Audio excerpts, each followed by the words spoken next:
Eleanor Beaton here, and welcome back to another episode of the Woman-Owned Podcast and our 6-part series, Capital is a Verb, where I am breaking down one of the most critical but underexplored topics when it comes to women's entrepreneurship, and that is capital. Capital, cash, money. This is the lifeblood of any business. It's the life force of any business.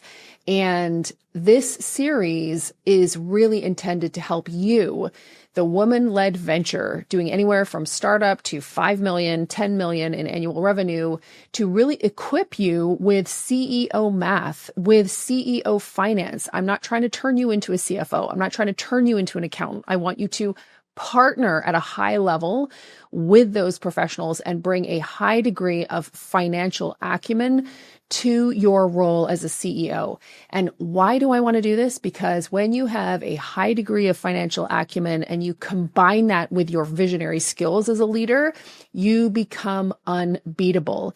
You not only are able to be prudent and protect what you've built, but you're able to be strategic about where you spend your money to get the greatest ROI.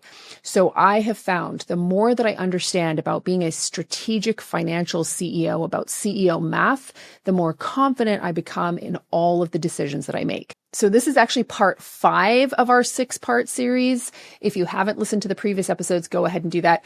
And this is all about protecting your capital. Okay, so we've talked about manufacturing capital, like how you actually create capital. And in today's episode, we're talking about how you protect it. Because before we go and deploy capital for growth, we've got to make sure that we're protecting what we've built, right? That is absolutely key. If you don't protect the business that you have today, then why the hell are you trying to grow it or, build new stuff when you can't even protect what you have? One of my fundamental beliefs as a human is that you only get to keep what you defend.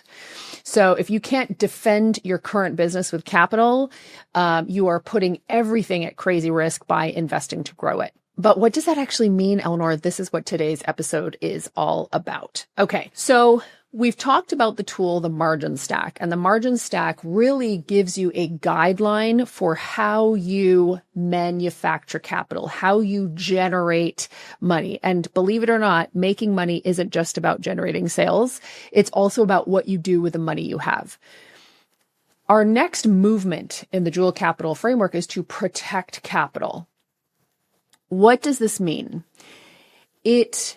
Basically, your ability to protect capital is based on your ability to understand how much cash do you owe your future business. And when you look at the cash that you have, how much of it is actually spoken for already in order to protect what you have? And then how much do you have to deploy against either to enrich yourself or give the business more optionality? And we'll talk about where growth capital goes in our next episode. So let's talk about protecting capital. I use language called the zero line. So for an operating business, if you had $0 in your bank account, that's not good, right? 0 is actually not 0. Because if you think about it, you owe money to your employees. You may owe money for taxes. You owe money to your vendor. If you think about where you are right now, you probably owe quite a few people money in the next 30 days. Welcome to being in business. So that money in your bank account isn't technically yours. It's actually already spoken for. And one of the biggest challenges that I always had as a CEO, and I'm sure you've experienced it, is really having a quick pulse on how much of your cash is spoken for and how much isn't. When you don't know how much of your cash is actually spoken for, a couple of things happen. So the first thing that happens is that you basically treat all your money as though it's already committed and you freeze. Right? You're like, you have no idea how much is committed. So you're just like, I'm just going to, be conservative and pretend it's all committed. And this is and what happens is you stop investing in growth, and businesses eat cash. Just like you eat your macros, businesses eat cash. Cash is the core macro for any business. And if you are not spending cash to grow your business, you're not going to see growth. Okay. So that's what can happen. If you don't know how much is committed, you treat everything like it's committed, you freeze up. The second thing is that you could also treat all the cash that you have in your bank as free cash, and you basically spend away your foundation. And that's not good either. So this tool, we call it the zero tool. This is what helps you understand how much cash is committed and how much is genuinely free. So we're going to find your new zero.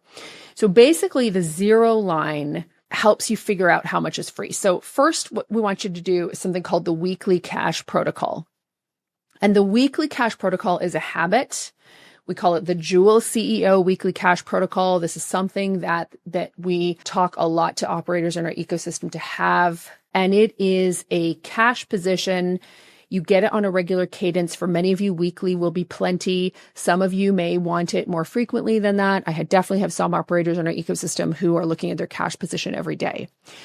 But your cash position equals your total cash available. So this is in your bank, in your merchant accounts. You might have different currency accounts, like all of your cash plus all of the receivables that are due in, and usually we look at this in a 30-day window, minus all of your cash owing. So let's say you're doing your cash position weekly. You might look in the next 30 days, like how much cash do I currently have and how much is owed to me through account receivables. And then you take away your cash owing. And this is generally going to be your vendors, any invoices you have to pay, taxes, payroll, credit card bills. That gives you a cash position.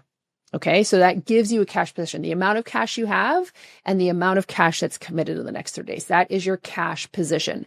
Very, very, very important number. Just start getting that number. And as you start to see this week after week after week, you start to develop a very strong relationship with the cash position. Like you just understand, you start to feel like now you have a real sense of how fast your business is traveling. Now, the zero line is how much of that cash is already spoken for. And here's how you calculate your zero line. There's two pieces. Number one is your core capital. So core capital is you take your normal monthly operating expenses and you multiply that by 2 or 3. Okay? You multiply that by 2 or 3. So let's say it costs you $40,000 a month to run your business. So your core capital requirement is going to be between $80,000 and $120,000. Now, some of you guys may have extremely volatile businesses, in which case you're going to have larger core capital requirements. Some of you have extremely stable businesses, and so you need smaller capital requirements, but I would never go under 2 months of operating expenses. And for some of you, you've got to build this up. You got to build up your core, and that's normal, right? You don't just get this, you build it up. But this is where things like pricing, by the way, become incredibly important, which is a totally other episode. So you take your core capital requirement, which is 2 to 3 months of your operating expenses. And then you take your tax reserve. How much of this money do you owe the IRS or the CRA or whatever your, insert tax collection agency, every entrepreneur's quote unquote best friend? You have to really understand how much of this is set aside for taxes. And this, by the way, there's different rules of thumb to do it. This is a great thing to talk to your accountant or your CFO about if you have one, or just do a little bit of research to figure out how you calculate, but it's usually a function of your business's profit. So zero is you take your cash position and then you minus out your core capital and your tax reserve. And this gives you how much free capital do you have? Okay. And that is your free capital that now you can deploy. Okay. And now I want to say something. When I start talking about this, a lot of entrepreneurs will start crying because they're like, oh I must be a terrible entrepreneur. I don't even have like a month of core capital in place or whatever. I think you need to be very stoic, and it's a little bit like training pull-ups. Okay. Your girl, I started doing pull-ups recently. I'd been training pull-ups literally for like 18 months, and now I can actually do pull-ups, tons of pull-ups, unassisted. I can do strict pull-ups. I can do chin-ups. I can do neutral grip pull-ups. I can do them all. It took me a long time to build up the strength to get there. Similarly, when it comes to the kind of capital strength that I'm talking about, for some of you, it could take you some time to build up to that. But the point is, it's worth it, Because when you are in a good capital position, you have options, right? You are going to show up as a leader in a completely different way. So this is how you protect your capital. You basically figure out what is your cash position by doing the weekly cash protocol, and then you calculate your zero line by backing out your core capital requirements and what you owe in taxes.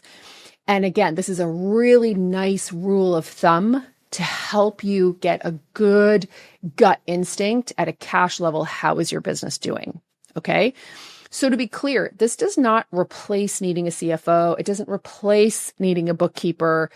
What this means is that you can partner with these professionals. What they do is much more detailed work around it. But my problem is a lot of you guys are outsourcing your financial knowledge. And when you outsource your financial knowledge, you actively disempower yourself. And it makes it very difficult to be a strong CEO, which is what you want. I know you do. I want that for you. I'm sure you want that for yourself. All right. I hope this was useful. What I would suggest you do is take the capital strength assessment, safimedia.co/capital. It's going to take you about 3 minutes. It's going to ask you some questions. Then you're going to it's like a self-diagnostic, an interactive self-diagnostic, and you're going to get a report back that really gives you some insight into your capital profile, how you are currently leading your company as a financial CEO. It's really helpful. It's a sophisticated read. Go check it out, safimedia.co/capital. I hope you find it useful. All right. If you know of an entrepreneur who you think would benefit from this series, please don't hesitate to share it with her. And I will see you next week back on the show. Thank you so much for tuning into the episode. If you found value in what I shared, please go ahead and like this video, give it a thumbs up, and leave me a review or leave a comment below. And don't forget to subscribe. Thanks so much for being here. We'll see you next week.